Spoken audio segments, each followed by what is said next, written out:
Pleased to be here. CESMII is one of the the Manufacturing USA Institutes. Our focus is smart manufacturing and clean energy.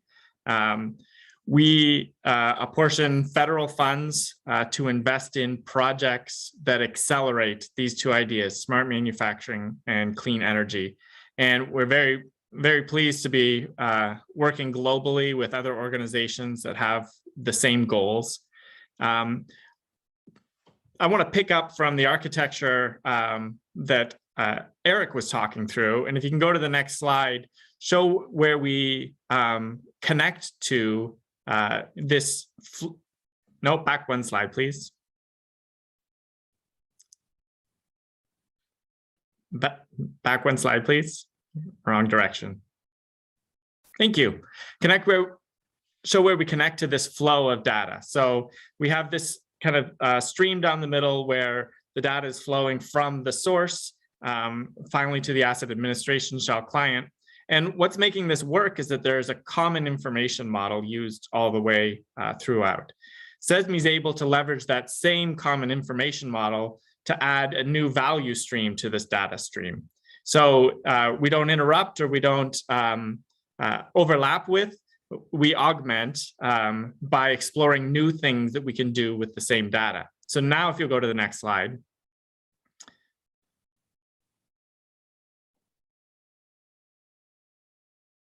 Thanks. One of our main initiatives is to advocate for common information models. We've been calling these things smart manufacturing profiles, but they are conceptually and structurally similar to an asset administration shell, particularly a submodel template within an asset administration shell. And I saw a question come in over the chat. What's the relationship between OPC UA and an asset administration shell? A profile is also called an information model, and we can express an information model as an OPC UA node set in a standard language. So that language is what CESMII uses to define profiles. And a key missing piece that Eric alluded to is we need a place to go find these profiles or find these templates. So that cloud library that Eric talked about is something we're very proud to have worked on for the past year and a half. It is a central repository or location where you can go find templates or profiles or common information models that have been published by experts that you can download and use in your own system. Our view on these profiles is they're not just a way to describe the data, but they actually become an interface for software developers. If you want to develop an application, you can build it independent of a particular machine or a particular piece of equipment by building it against this profile. So if you could click ahead on the slide. Thanks. One more time, please. So this is what we call the Smart Manufacturing Innovation Platform. And the relationship with this diagram and the previous diagram, the cloud library is that information model repository. And the data source for us is this stream of data that Eric's created going from the asset. The Smart Manufacturing Platform, if you go to the next slide, is what allows us to expose, back one slide, please. To expose this structured information to an application developer in a way that they can expect. It effectively becomes a contract for application development. As an app developer, I can expect this data to be fulfilled by an underlying platform that implements this profile or this common information model. CESMII works on a membership model. So we have members from organizations all over the US that are participating. One of them is a company called ThinkIQ that has built out an implementation of this platform idea that allows us to rapidly assemble application value on top of the data value based on this contract or based on this promise that expected data structure will be fulfilled by the underlying data stream. That allows us to abstract the problem of application development or machine learning training from the problem of getting access to the data. Eric's shown how we simplified getting access to the data and kept that common information model, that data contract, consistent all the way through. And what I'd like to show in a brief demonstration is how we've tapped into that common information on that data stream to create new information value. So we're going to connect to the Festo machine as our data source on that pipeline that Eric showed. And we're going to look at the individual parts of the machine and provide the appropriate conversion for the different components to understand our CO2 output.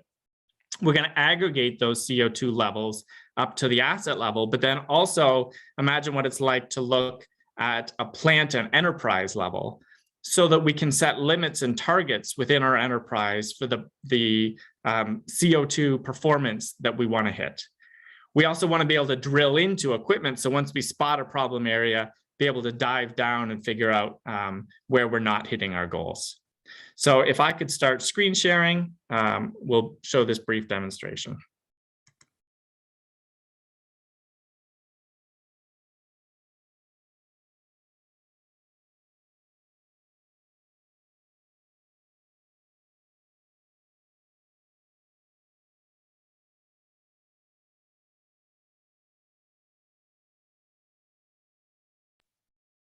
Jonathan, we cannot hear you. Can you please switch on also the...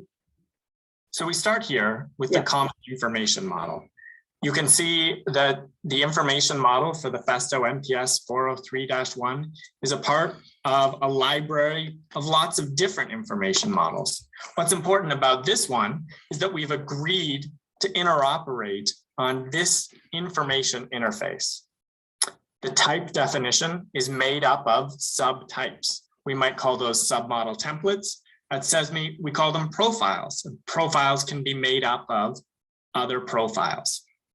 Exactly what word you use to describe these doesn't matter. What matters is that we have a common information model so that as an application developer, I know what to expect when I connect to a data source. So this is the type definition in the abstract.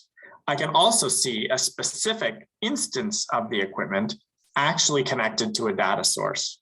So here is the MPS 403-1 sitting in Germany that I'm connected to. And if I want to, I can trend the data live from that machine as it's coming in across the internet through the Azure Data Center.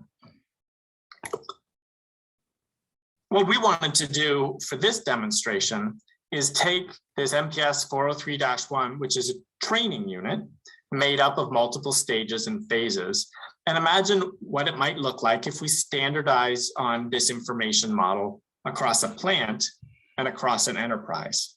So we've extracted the different stages and phases that are a part of this training module, and we've attached them to virtual assets in this demonstrator. One of those assets is a batch tank, and you can see that the batch tank is made up of submodel templates or profile implementations that have some of the data that we're getting from our training asset. The mixer motor is a component of the batch tank. The mixer motor itself has a profile that allows us to understand the data coming from the mixer motor. The batch tank has a profile that is the carbon module. The carbon module helps us to understand the carbon output of the batch tank. But the motor itself also implements the carbon module. So if I look at its attributes, I can see that CO2 emissions are a useful data point. And I can also see that the motor can't tell me its CO2 emissions by itself. It can tell me its energy use, but I have to combine that with the energy source to really understand what my carbon footprint might look like for that motor. Then when I drill into the motor, I can see meaningful carbon data as part of the carbon interface for this part of a larger asset, as well as seeing the carbon output of the larger asset.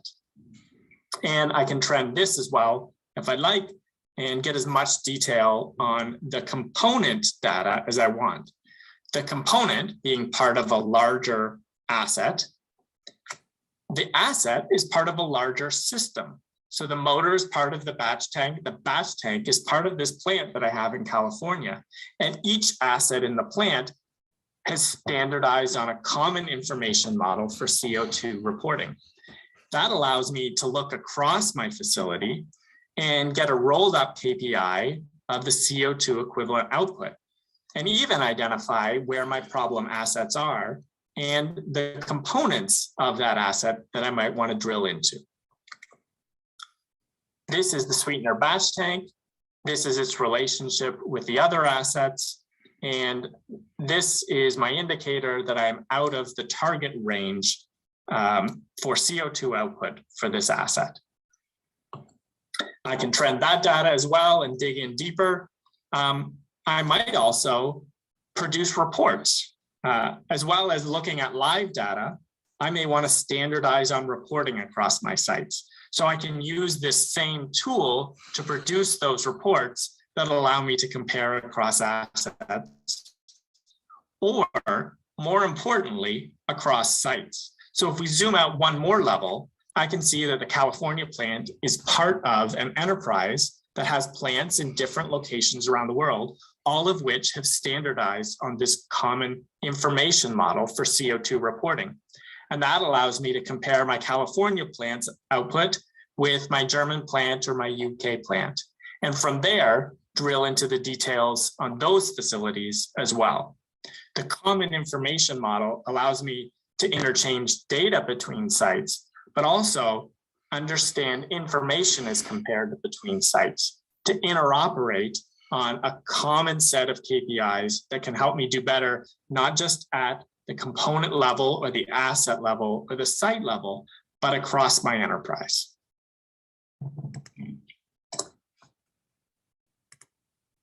So we start here with the common information model. If we could go back to slides, that would be great.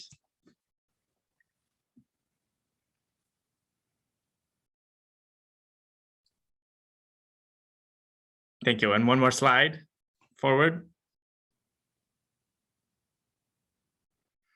So what we tried to show with this demonstration is how easy it is to share data between the software components. So in that whole architecture, we're passing along the same data, but it works between those components because they have a common information model.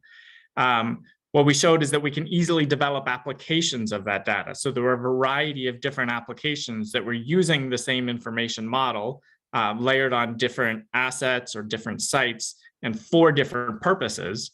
But all of them independent of the original data source. So I don't actually have a connection to the original data source, but I have a connection to common data in a common reliable structure that can allow me to build these applications. These aren't just visual applications that I can build in this fashion. This is a reliable set of features that I can use for machine learning training and redeploy a trained algorithm anywhere those features are present, anywhere the profile has been implemented. This standard information model also allows me to standardize reporting and KPIs. So I can compare across assets or across sites and set targets to work towards improvement. If we could go to the next slide. This is the end for me, but we only had a brief few minutes. So if you'd like to learn more about CESMII, please visit us at CESMII.org or email us at info@CESMII. Our development initiatives are all largely open, and we would love to engage with you on the web via our GitHub as well. So Anya, back to you.